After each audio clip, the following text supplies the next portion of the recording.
నమస్కారం. Welcome to I dream ధర్మ మార్గం విత్ విజిత కార్యక్రమానికి స్వాగతం.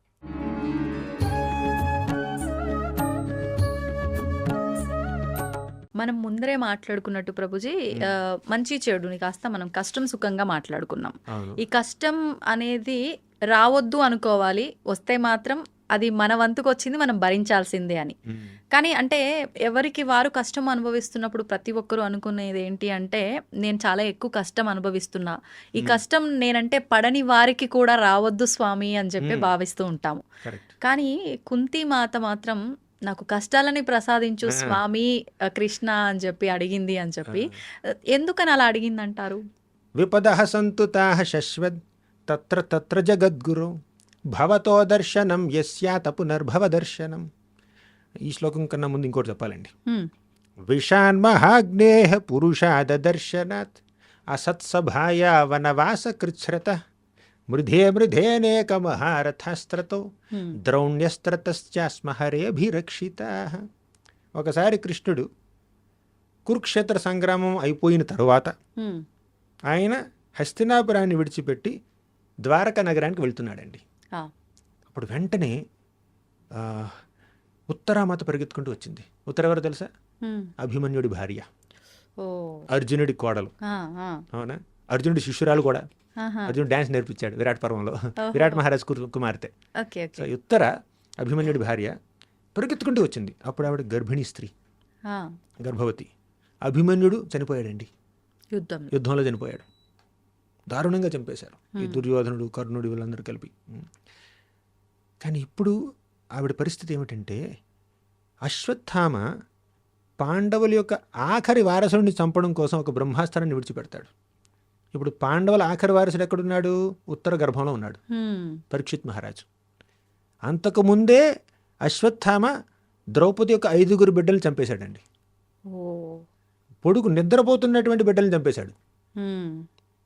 రాక్షస ప్రవృత్తి. ఎందుకు? దుర్యోధనుడిని మెప్పించడం కోసం.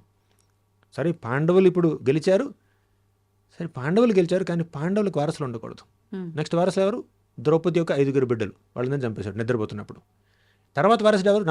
మనవడు కదా, పరీక్షిత్ మహారాజు. ఉత్తర గర్భంలో ఉన్నాడు, అతను కూడా చంపేద్దామని చెప్పి బ్రహ్మాస్త్రాన్ని విడిచిపెట్టాడు. అప్పుడు ఉత్తర పరిగెత్తుకుంటూ వచ్చింది కృష్ణుడి దగ్గరికి. పాహి పాహి మహాయోగిన్ దేవదేవ జగత్పతే న అన్యం త్వదభయం పశ్యేత్ యత్ర మృత్యు పరస్పరం అనుకుంటూ పరిగెత్తుకుంటూ వచ్చింది. అప్పుడు కృష్ణుడు ఏం చేశాడంటే, అంగుష్ఠమాత్రం అమలం అంటే ఒక బొటన వేలు అంత సైజులో ఉత్తర గర్భంలోకి ప్రవేశించాడు. తన యొక్క కౌముదికి గదతో, తన యొక్క శక్తితో అశ్వత్థామ విడిచినటువంటి బ్రహ్మాస్త్ర శక్తిని పూర్తిగా నిర్జించి ఆ బిడ్డని కాపాడాడు. ఇక ద్వారకకి ప్రయాణం చేయబోతున్నాడు. అప్పుడు వచ్చిందండి కుంతిమాత. అప్పుడు ఈ శ్లోకం చెప్పింది. నేను చెప్పాను 2 శ్లోకాలు చెప్పింది, ఈ 2 శ్లోకాలు చెప్పింది అనమాట. 2 చెప్పింది ఆ సందర్భంలోనే.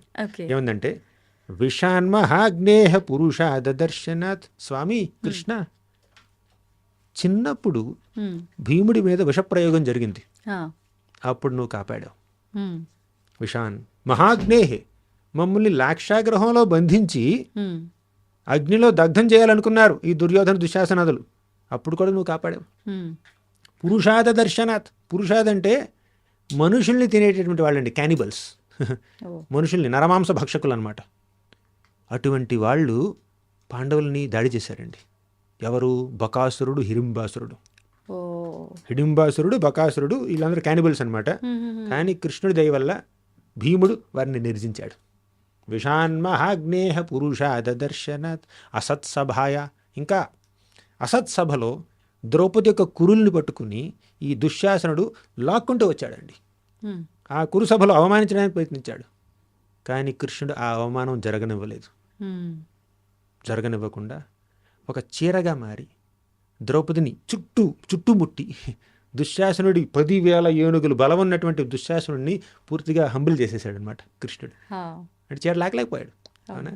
అలా ద్రౌపదిని రక్షించావు, భీముని రక్షించావు, మా అందరినీ రక్షించావు, రాక్షసుల నుంచి రక్షించావు, నరమాంస భక్షకుల నుంచి రక్షించావు. అంతేకాదు మృధే అనేక మహారథాస్త్రతో, అంటే ఎంతోమంది మహారథులు అర్జునుడి మీద ఎన్నెన్నో బాణాలు వేస్తున్నారండి. వాటి నుంచి కూడా కృష్ణుడు అర్జునుడిని రక్షించాడు, పాండవుల్ని రక్షించాడు.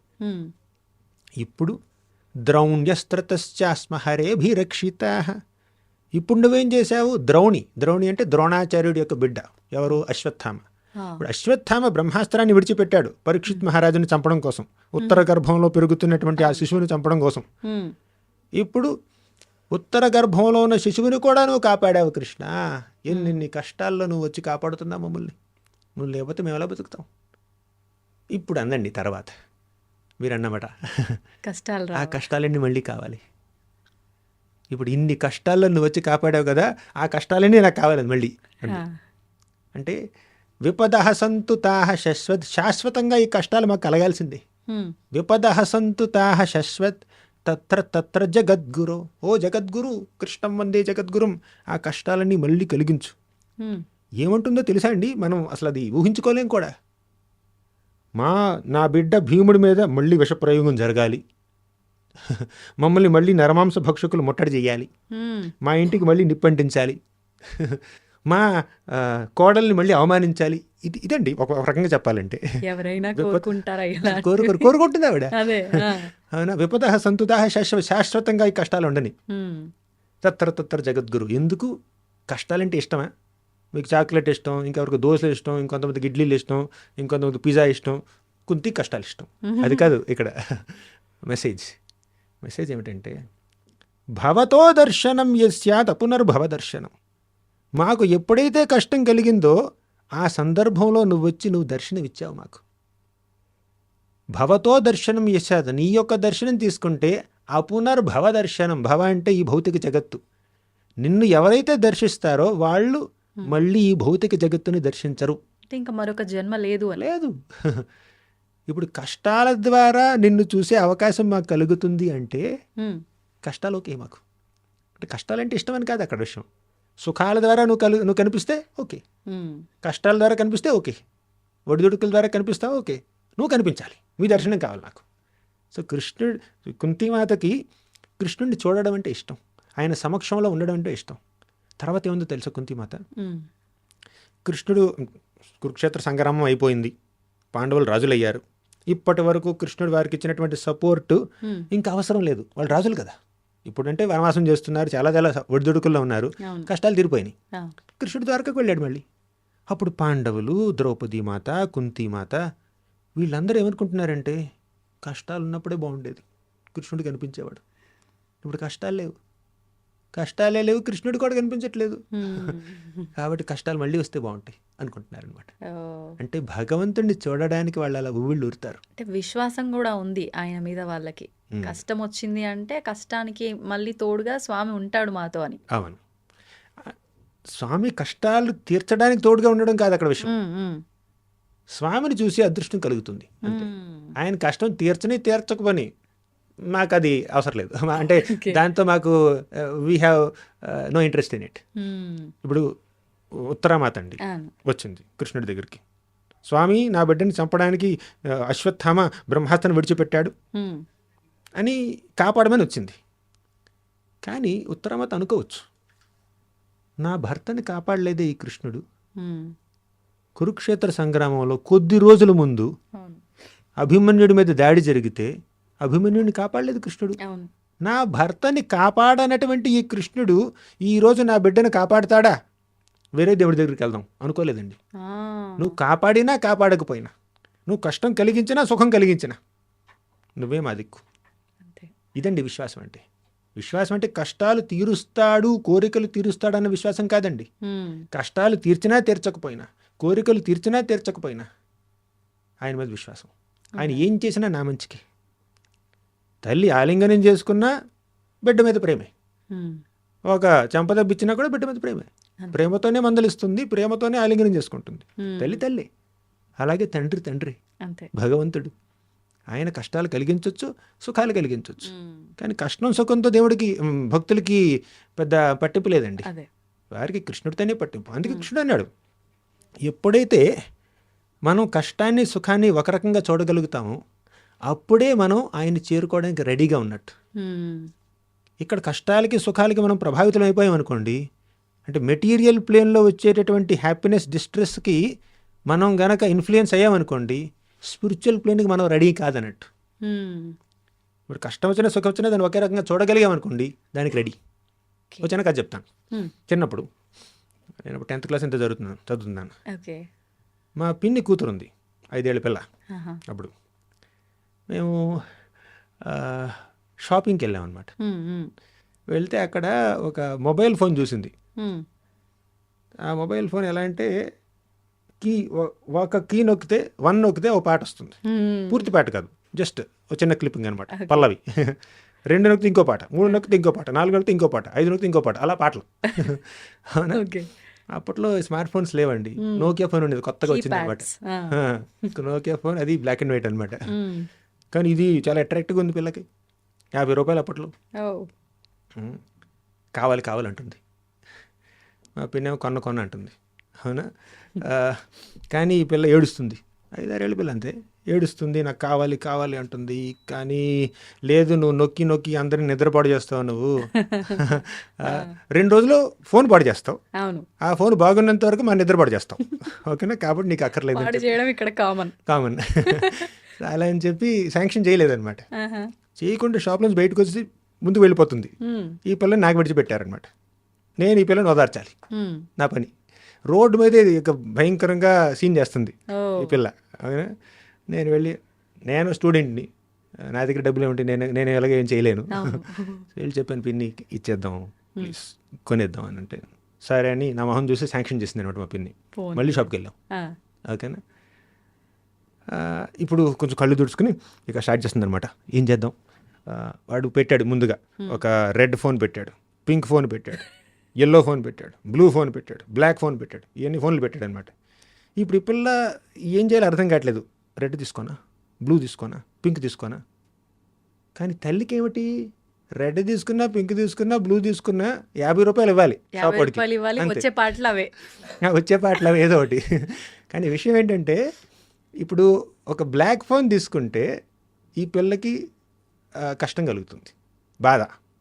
కానీ పింక్ ఫోన్ తీసుకుంటే ఆనందం కలుగుతుంది. అంటే ఫేవరెట్ కలర్ అయింది, తీసేసుకుంది అనమాట. ఇప్పుడు పింక్ నాకు సుఖాన్ని కలిగిస్తుంది, ఈ బ్లాక్, బ్లూ, గ్రీన్ అవి నాకు ఇబ్బంది కలిగిస్తుంది, లేదంటే నాకు ఇష్టం లేదనమాట. కానీ తల్లి ముందేమందంటే ఒరిజినల్ ఫోన్ ఇచ్చింది, నోకియా ఫోన్ ఇచ్చింది. ఇప్పుడు దీంతో వాడుకోవచ్చు, నువ్వు మీ తండ్రితో మాట్లాడవచ్చు, ఇది వాడుకుంటే లేదు, నాకు అదే కావాలంటుంది. ఓకేనా? కానీ ఇప్పుడు తల్లి శాంక్షన్ చేసేసిన తర్వాత ఇప్పుడు ఈ పిల్ల ఏ ఫోన్ తీసుకుంటుంది, ఏ రంగు ఫోన్ తీసుకుంటుంది అనేది పిల్ల చాయిస్. అంతే. ఆ పిల్లకి ఒక ఫోన్ ఆనందాన్ని ఇవ్వచ్చు, ఇంకో ఫోను నిరుత్సాహాన్ని ఇవ్వచ్చు. కానీ తల్లికి 2 ఒకటే. అంతే. ఎందుకు? తల్లి మెచ్యూర్ కాబట్టి, తల్లి దగ్గర నిజమైన ఫోన్ ఉంది కాబట్టి. పిల్లకి మాత్రం బొమ్మ ఫోన్ కావాలి. అలాగే భక్తిలో పరిపక్వత పొందిన వ్యక్తులు ఉంటారు చూడండి, వారి దగ్గర నిజమైన ఫోన్ ఉన్నట్టు అనమాట, దేవుడితో మాట్లాడుతున్నట్టు.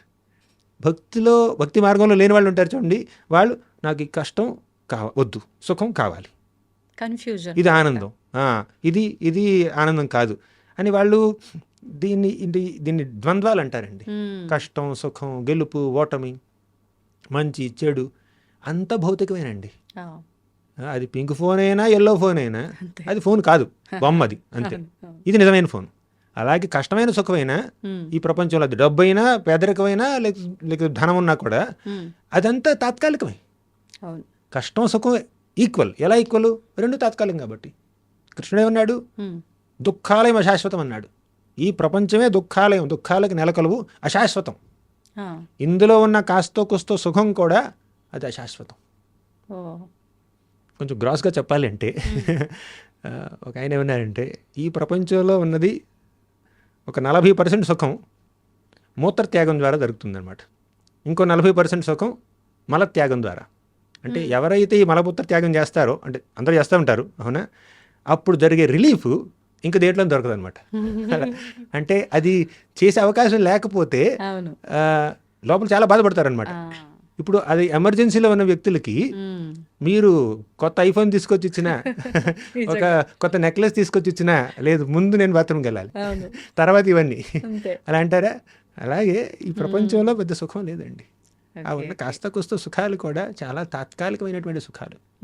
కాబట్టి తాత్కాలిక సుఖాల కోసం ప్రాకులాడకుండా, తాత్కాలికంగా వచ్చే కష్టాలను చూసి మరీ ఓవర్వెల్మ్ అయిపోకుండా, మీరు వాటిని తటస్థ వైఖరిలో ఎలా డీల్ చేయగలో అలా డీల్ చేయండి. మీ శాయశక్తిలా మీరు మానవ ప్రయత్నంతో దాన్ని డీల్ చేయండి. ఓకే. కానీ మీరు స్పిరిచువల్ యాక్టివిటీ మీద ధ్యాస పెట్టండి. ప్రభుజీ, కొంతమంది ఈ వివరణ వింటే ఇలా ఆలోచించే వారేమో వాళ్ళ తరఫున నేను అడుగుతున్నా. చెప్పండి. మరి ప్రతిదీ భగవంతుడి ఆటే, అవును, ఇవన్నీ శాశ్వతమైనవి కావు, తాత్కాలికమైనవి. అలాంటప్పుడు ఎందుకు ఇవన్నీ సృష్టించబడాడు? ప్రతి ఒక్కటి భగవంతుడి సృష్టి. మంచి చెడు, కష్టం సుఖం, ఈ ద్వంద్వ పదాలు ఏదైతే ఉన్నాయో, ఆ అనుభవాలు ఏదైతే ఉన్నాయో, ఏది కూడా ఆయన కనుసన్నల్లో జరగట్లేదు అని చెప్పలేం. అన్నీ ఆయన ఆజ్ఞతోటే జరుగుతున్నాయి, ఆయనే ఆడిస్తున్నాడు అనుకుంటున్నాం. మరి ఇవన్నీ అవసరం లేదు వీళ్ళకి, వీళ్ళు చేరుకోవాల్సింది ఇది, వీళ్ళతో చేపించాల్సింది ఇది అని ఆయనకు ఒక క్లారిటీ ఉన్నప్పుడు ఎందుకు ఈ double games? Correct. Double game ఆయన ఆడట్లేదండి, మనం ఆడుతున్నాం. ఎలా ఎలా అంటే, ఒక చిన్న ఉదాహరణ.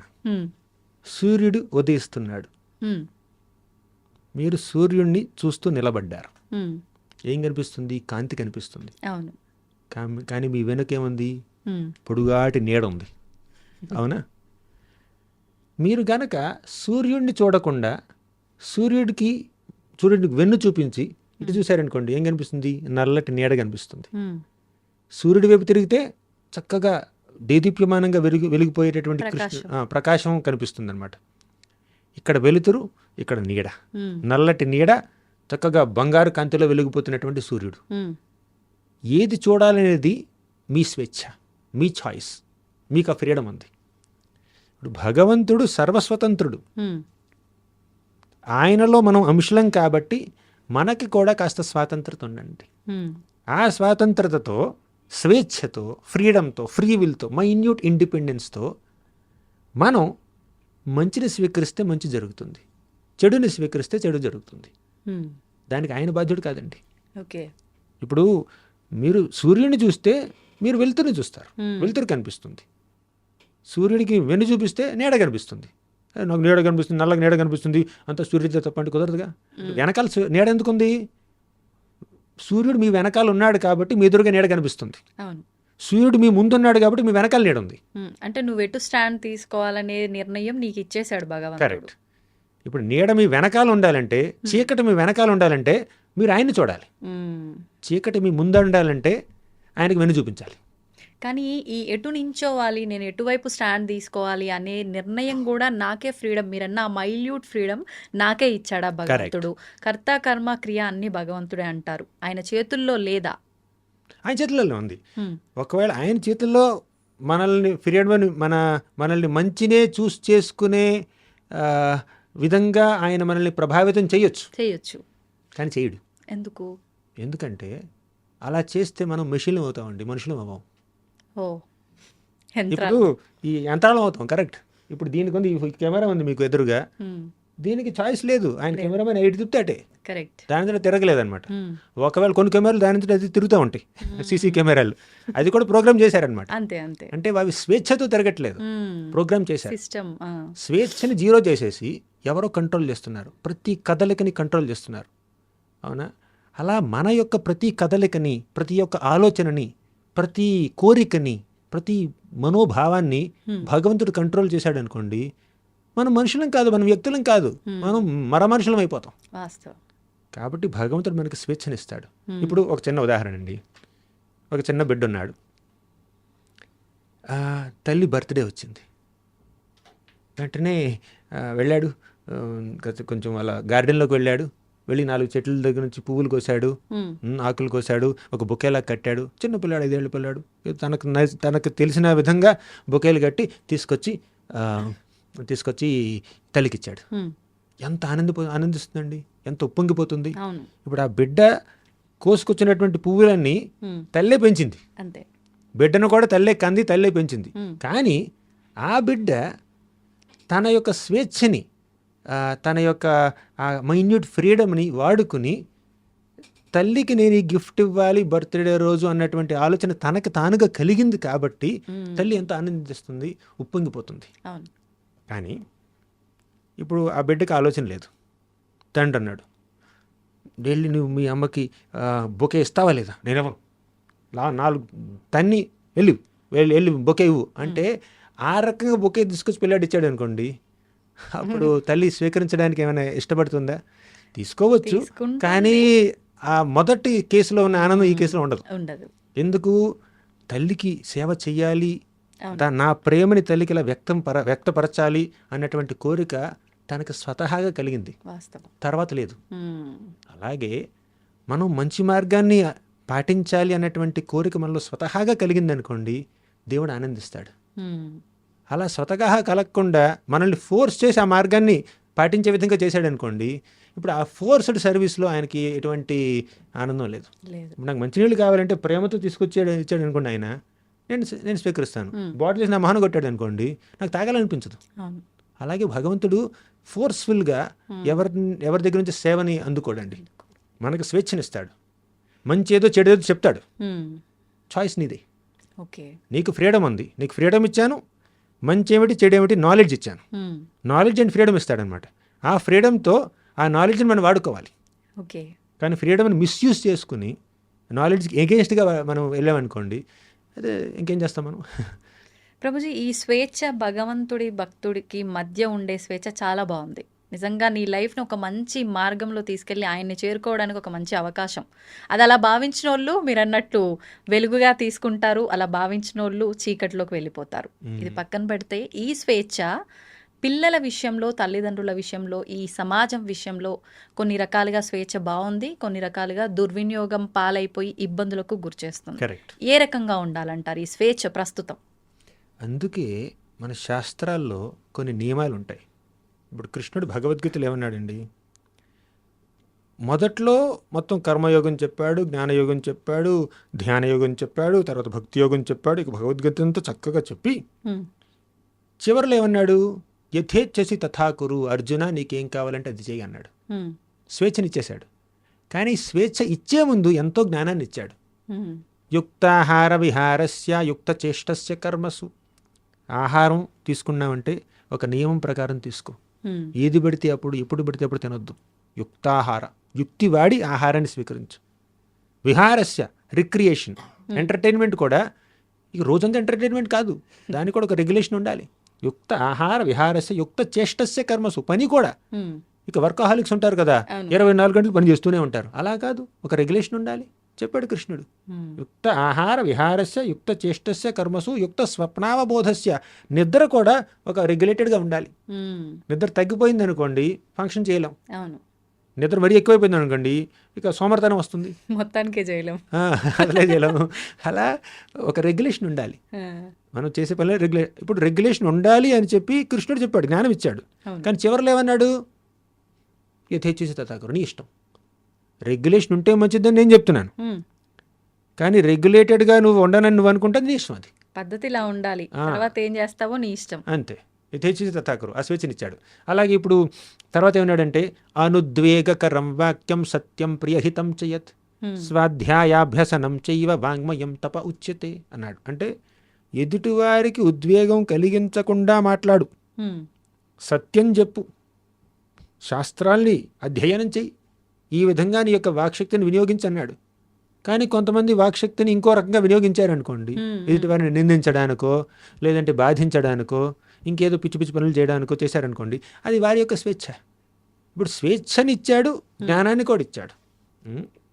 ఇప్పుడు తల్లిదండ్రులు పిల్లలు అంటున్నారు మీరు, పిల్లలకి తల్లిదండ్రులు జ్ఞానాన్ని ఇవ్వాలి, ఏది మంచి ఏది చెడు చెప్పాలి, ఆ జ్ఞానంతో పాటు స్వేచ్ఛనివ్వాలి. ఆ స్వేచ్ఛని వాళ్ళు దుర్వినియోగం చేసుకున్నారనుకోండి, అది వారి తప్పు అవుతుంది. కానీ స్వేచ్ఛ ఇచ్చే ముందు జ్ఞానం ఇవ్వలేదనుకోండి, ఇది వీరి తప్పు అవుతుంది, తల్లిదండ్రులు తప్పు అవుతుంది. కరెక్ట్. ఈ ప్రపంచంలో ఇప్పుడు చాలామంది తల్లిదండ్రులు, కనీసం కొంతమంది తల్లిదండ్రులు బిడ్డలకి స్వేచ్ఛనిస్తున్నారు, జ్ఞానాన్ని ఇవ్వట్లేదు. అవును. వారికి వాల్యూస్ ఏంటి, వర్చ్యూస్ ఏంటి, మోరల్స్ ఏంటి, ప్రిన్సిపల్స్ ఏంటి, ఎథిక్స్ ఏంటి అవి నేర్పించకుండా కేవలం చేతికి ఒక ఐఫోన్ ఇచ్చారనుకోండి, ఏమవుతుంది అంటే వారికి స్వేచ్ఛతో పాటు జ్ఞానాన్ని ఇవ్వాలి, ఏది మంచి ఏది చెడు చెప్పాలి. చాలామంది పిల్లలు ఉన్నారు, నేను చూస్తున్నాను, ప్రతిరోజు చూస్తున్నాను, చాలామంది పిల్లలు తల్లిదండ్రులు వారికి విలువలు ఇస్తున్నారు, ఆధ్యాత్మిక జ్ఞానాన్ని ఇస్తున్నారు, గుడికి తీసుకువెళ్తున్నారు, సంప్రదాయం ఏంటి చెప్తున్నారు, మనం ఇలా బట్టలు వేసుకోవాలి, ఇలా బొట్టు పెట్టుకోవాలి, లేదంటే ఇలా జపం చేయాలి, ఇలా శాస్త్రాలు చదవాలి, పెద్దవారికి ఇలా నమస్కరించాలి, ఇలా గౌరవించాలి, ఇలా తినాలి, ఇలా పడుకోవాలి, ఇలా వస్త్రధారణ ఉండాలి, వేషధారణ ఇలా ఉండాలి అని వాళ్ళకి మంచి మంచి విషయాలు చెప్తున్నారు. ఇన్ని చెప్పిన తర్వాత కూడా పిల్లలు విచ్చలవిడిగా ప్రవర్తిస్తే అది పిల్లలు తప్పవుతుంది. కానీ అసలు మంచిది చెడు చెప్పకుండా ఉంటే తల్లిదండ్రులు తప్పవుతుంది. అది ఇప్పుడు బిడ్డ ఉన్నాడు, ఎదురుగా తండ్రి సిగరెట్టు. ఇప్పుడు తల్లులు కూడా సిగరెట్లు కలుస్తున్నారు కొంతమంది, అవునా? కొంతమంది మద్యం సేవిస్తారు, ఇంకేదో. ఇప్పుడు చిన్నపిల్లలు ఉన్నారండి, వారు ఎవరింటికి పక్కింటి వాళ్ళు వెళ్ళారు తల్లిదండ్రులతో పాటు. తల్లిదండ్రులు వాళ్ళని చక్కగా పలకరిస్తారు, ఆప్యాయంగా పలకరిస్తారు, ఫ్రెండ్స్ లా ఉంటారు. వాళ్ళు ఇంటికి రాగానే వాడు ఇలాగా వీడు ఇలాగా అని చెప్పి తిట్టుకుంటారు అనమాట. ఇదంతా పిల్లలు చూస్తున్నారు, చిన్నపిల్లలు చూస్తారు. ఓహో, ఆంటీ అంకుల్ ఎదురుగా మనం నవ్వుతూ మాట్లాడాలి, వెనక్కొచ్చి తిట్టచ్చు, అదే నేర్చుకుంటారు వాళ్ళు. అదే వాస్తవం అనుకుంటారు. ఇలాగే ఉండాలి. ఇది అంటే డిప్లొమసీ, ఆ డూప్లిసిటీ, ఆ హిపోక్రసీ వాళ్ళకి చిన్నప్పటి నుంచే అలవాటైపోతుంది తల్లిదండ్రులు చూసి. కరెక్ట్. అవునా? పిల్లల ముందే తల్లిదండ్రులు ఎదురు వాళ్ళతో బూతులు మాట్లాడారనుకోండి, పిచ్చి పిచ్చి మాటలు మాట్లాడారనుకోండి, అసభ్యంగా ప్రవర్తించారనుకోండి, అది చూసి పిల్లలు ఏం నేర్చుకుంటారండి? అంతే, అదే నేర్చుకుంటారు. అంటే బిడ్డల్ని కన్నప్పుడు వారిని విలువలతో ఒక పద్ధతిగా పెంచవలసినటువంటి బాధ్యత కూడా తల్లిదండ్రుల ఉంది. అంటే కృష్ణుడు అంటాడు భగవద్గీతలో, ధర్మావిరుద్ధో భూతేషు కామోస్మి భరతర్షభ. ధర్మ అవిరుద్ధో భూతేషు అంటే ధర్మానికి విరుద్ధం కానటువంటి కామాన్ని నేనే అన్నాడు కృష్ణుడు. కామం అంటే స్త్రీ పురుషుల మధ్యలో ఉండేటటువంటి ఆ కామం ధర్మానికి విరుద్ధం కాకపోతే అది సాక్షాత్తు భగవంతుడే, దేవుడే, దైవత్వం. అది అంటే ధర్మానికి విరుద్ధంగా లేనటువంటి కామం అంటే శాస్త్రసమ్మతంగా స్త్రీ పురుషులు వివాహం చేసుకుంటారు, చేసుకుని శాస్త్రసమ్మతంగా ధర్మాన్ని ఆచరిస్తూ బిడ్డల్ని కంటూ ధర్మ ప్రకారం బిడ్డల్ని పెంచుతూ ఉంటారు. అది ధర్మ అవిరుద్ధో భూతేషు కామోస్మి భరతర్షభ. అది అటువంటి ఎగ్జాంపులరీ గృహస్థ జీవనం సాక్షాత్తు భగవంతుడే. ధన్యవాదాలు Prabhuji. Hare Krishna. And for more videos, Please subscribe to iDream. Please subscribe to iDream. Please subscribe iDream. And please subscribe to iDream. For more videos, subscribe to iDream. please like, share and subscribe to the channel. Congratulations, iDream. Subscribe to iDream. Subscribe to iDream. So subscribe to iDream Media. iDream ki iDream team అందరికి huge congratulations. Please subscribe iDream Media. Please subscribe to iDream. Subscribe iDream. Please subscribe to iDream. iDream అంటే నా కళల ఛానల్ను subscribe చేసుకున్న నోరు తిరుగుతలేదు, మీరైతే గంట గుర్తు కొట్టండి. For more such videos, please subscribe to iDream. Subscribe to iDream. Please subscribe to iDream. Please subscribe iDream Media. Please do subscribe to iDream. Please subscribe to iDream Media. For best entertainment and information, please subscribe iDream. And don't forget to subscribe to iDream.